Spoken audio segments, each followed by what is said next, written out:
Python is an interpreted language. That means that you can run your Python programs without the need to first link or compile them. Python has two different modes.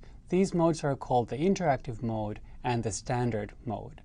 The interactive mode is meant for experimenting your code one line or one expression at a time. In contrast, the standard mode is ideal for running your programs from start to finish. Myself, I often alternate between these two Python modes. If the task at hand is relatively easy, I tend to write the code directly in the standard mode. However, if the code is more challenging to me, I tend to spend more time in the interactive mode. That way I can perfect every line before I import that to the standard mode. Python programs tend to be much shorter than equivalent programs in C or C++ or Java. This is because Python is a high-level language and it has data types that allow you to express complex operations in a very concise manner. Finally, you should know how Python gets its name. Python is not named after the snake, as you might have imagined. In fact, Python is named after the inimitable BBC show Monty Python's Flying Circus, a show that I highly recommend. In addition to using just core Python, we'll be using several Python packages to perform scientific computations.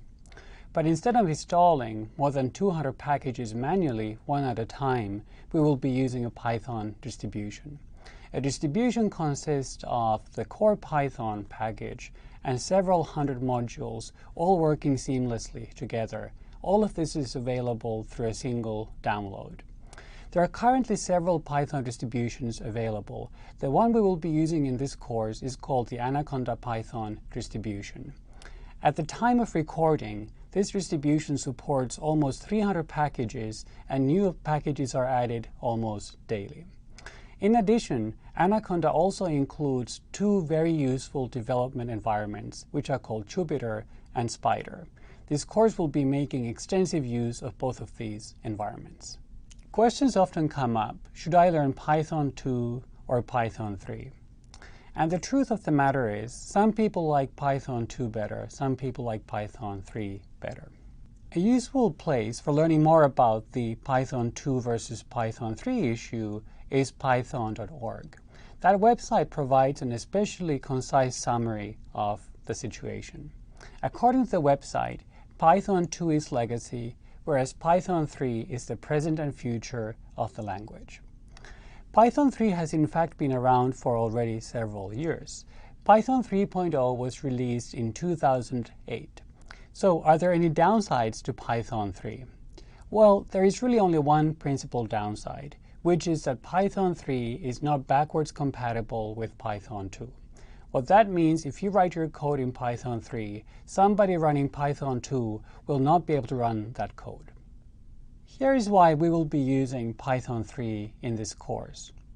All new standard library improvements will only be available by default in Python 3. Python 3 is also easier for newcomers to learn, and several aspects of the core language are more consistent than those in Python 2. Python 3 also eliminates many of the quirks that can easily trip up beginning programmers learning Python. So is this a good time to be learning Python 3?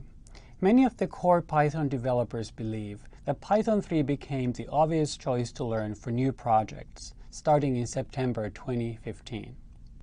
The recommendation is that people learn Python 3 unless they have a very good reason to be learning Python 2.